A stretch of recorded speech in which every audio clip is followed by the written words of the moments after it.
होती जैसे वो फाइलें पड़ी। मैं जिस जिले में जाता हूँ इतनी फाइलें मेरे पास आती। किसी की बच्ची का बलात्कार हो गया है, किसी को मार कर लटका दिया गया है, किसी का गला काट लिया गया है, किसी को जला दिया गया है, किसी की माँ के आंसू नहीं सूख रहे हैं, किसी बहन को अपमानित किया गया है और अपमानित करने वाले एसी में पड़ के सो रहे हैं और जिनके साथ अन्याय हुआ है वो दफ्तरों में धूप में भूखे प्यासे बैठ के इंतजार कर रहे हैं कि उनको न्याय मिलेगा। न्याय मांगने से कहाँ मिलता, जबकि भारतीय संविधान गारंटी देता है कि हर व्यक्ति को न्याय मिलना चाहिए, लेकिन न्याय मिलता कहाँ है? न्याय तो छीनना पड़ता है। न्याय मांगने से नहीं मिलता, मांगने से भीख मिलती है।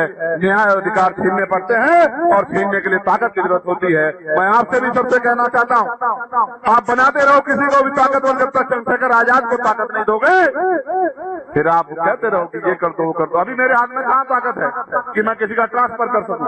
अभी मेरे हाथ में कहाँ ताकत है कि मैं किसी का प्रमोशन कर सकूं? अभी मेरे हाथ में कहाँ ताकत है कि जो आपकी सुनवाई ना करे मैं उसको सस्पेंड करके मुकदमा करके जेल में डाल सकूं? कहाँ मेरे हाथ में ताकत है? आप देखना जितनी ताकत चंद्रशेखर आजाद के हाथ में होगी, भीम आर्मी आजाद समाज पार्टी के हाथ में होगी। आप देखना कोई गरीब की बच्ची की तरफ आंख उठा के नहीं देख पाएगा। मेरी बात पे याद रखना। अभी तो गुंडे दबंग लोग गरीबों को जो थोड़ी बहुत जमीन है उस पर कब्जा कर लेते हैं, कोई पूछने वाला नहीं। मैं फिर आपसे कह रहा हूँ, बहुत जिम्मेदारी के साथ कह रहा हूँ, यहाँ आने क्यों करने लगे?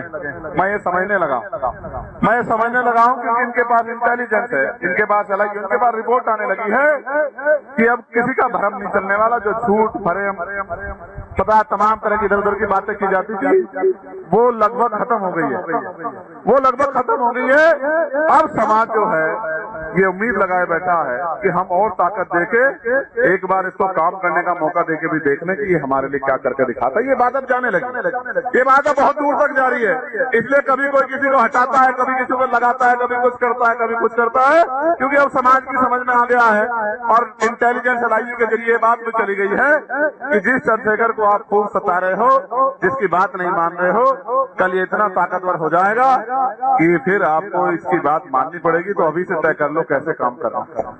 ये बात अब दूर तक जाने लगी। अब हमारे साथी काम कर रहे हैं, हमारी बहनें मेहनत कर रही है। वो गली गली सवेरा आएगा 27 में, वो सवेरा उजाला लेके आएगा। गरीबों के घरों तक भी रोशनी पहुंचेगी, बुनियादी सुविधाएं पहुंचेंगी, रोटी कपड़ा मकान मिलेगा, पीने के लिए साफ पानी मिलेगा और स्वाभिमान सम्मान का जीवन मिलेगा।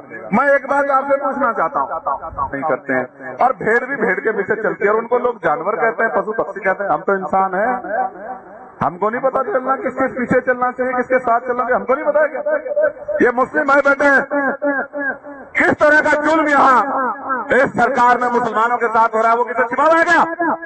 किस तरह का जुल्म हो रहा है? हमारे साथी कोशिश करते हैं उनको न्याय मिल जाए, लेकिन न्याय मांगने से नहीं मिलता। मैं आपको भी कह रहा हूँ, इधर जाओ उधर जाओ कोई कुछ नहीं बदलेगा और सही जगह आ जाओगे तो सब कुछ बदल जाएगा। मैं बस आपको समझा रहा हूँ।